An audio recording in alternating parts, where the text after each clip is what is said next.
മറ്റുള്ളവരിലേക്ക് പകർന്നു കൊടുക്കുക.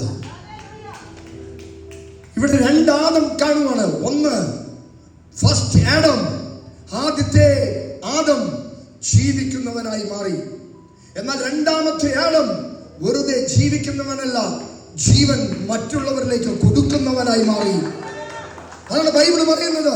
അതുകൊണ്ടാണ് എന്റെ അടുത്ത് വരിക, ഞാൻ ജീവന്റെ നദികൾ തരാം, ജീവന്റെ ജലം ഞാൻ തരാം. എന്നിൽ വിശ്വസിക്ക്, ഞാൻ ജീവന്റെ നദികൾ നിങ്ങളിൽ നിന്നും പൊട്ടിപ്പുറപ്പെടും. നിങ്ങളെ ഞാൻ എന്നെ പോലെയാക്കി മാറ്റാം. അതാണ് ക്രിസ്തുവിന്റെ ദൗത്യം. ഹല്ലേലൂയ. അവിടെ പാരവെക്കലില്ല, അവിടെ ചതിയില്ല, അവിടെ ജൂദാസിന്റെ ഉമ്മയില്ല, ജൂദാസിന്റെ പണിയില്ല. അവിടെ എല്ലാം സ്നേഹമാണ്, ഐക്യതയാണ്, അത്ഭുതമാണ്. ഹല്ലേലൂയ.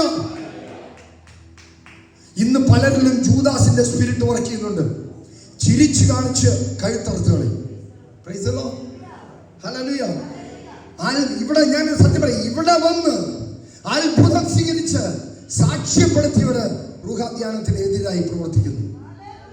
എന്താണ് സംഭവം? അത്ഭുതമായിരിക്കുന്നില്ലേ? ഇത് തന്നെയാണ് ക്രിസ്തു. അപ്പോൾ നിങ്ങൾ മനസ്സിലാക്കിയോ, ഇത് യേശു ക്രിസ്തുവിന്റെ ശുശ്രൂഷയാണെന്ന്. യേശു ക്രിസ്തുവിന് ഇത് തന്നെയാണ് സംഭവിച്ചത്.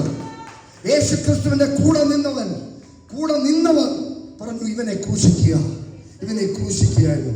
ഹല്ലേലൂയ. നിങ്ങളെ ആരെങ്കിലും ആക്ഷേപിക്കുന്നുണ്ടോ? ക്രിസ്തുവിന് വേണ്ടി നിങ്ങളെ പരിഹസിക്കുന്നുണ്ടോ?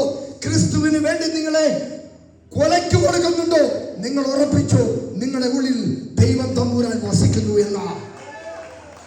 ഹല്ലേലൂയ. ക്രിസ്തുവിന് വേണ്ടി സാക്ഷികളായി മാറുവാൻ ഒരല്പം പ്രയാസമുണ്ട്.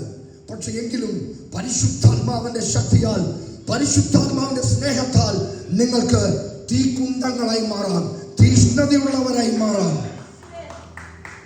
ഹല്ലേലൂയ.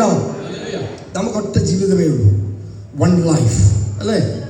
ഈ ഒറ്റ ലൈഫില് നമുക്ക് എന്തുമാത്രം കാര്യങ്ങൾ ചെയ്തെടുക്കാം. ദൈവത്തിന് വേണ്ടി ഒരുപാട് കാര്യങ്ങൾ ചെയ്തെടുക്കാം. ഒരുപാട് നന്മകൾ നമുക്ക് അനുഭവിക്കാൻ പറ്റും. ഒരുപാട് കാര്യങ്ങൾ ദൈവ രാജ്യത്തിന് വേണ്ടി നമുക്ക് പ്രവർത്തിക്കാൻ പറ്റും. നമ്മൾ ആരും സ്വാർത്ഥരാകരുത്, ആരും സ്വാർത്ഥരാകരുത്. നമുക്കുള്ളത് ദൈവത്തിന്, അല്ലെങ്കിൽ മറ്റുള്ളവർക്ക് പകരാം. ഹല്ലേലൂയ.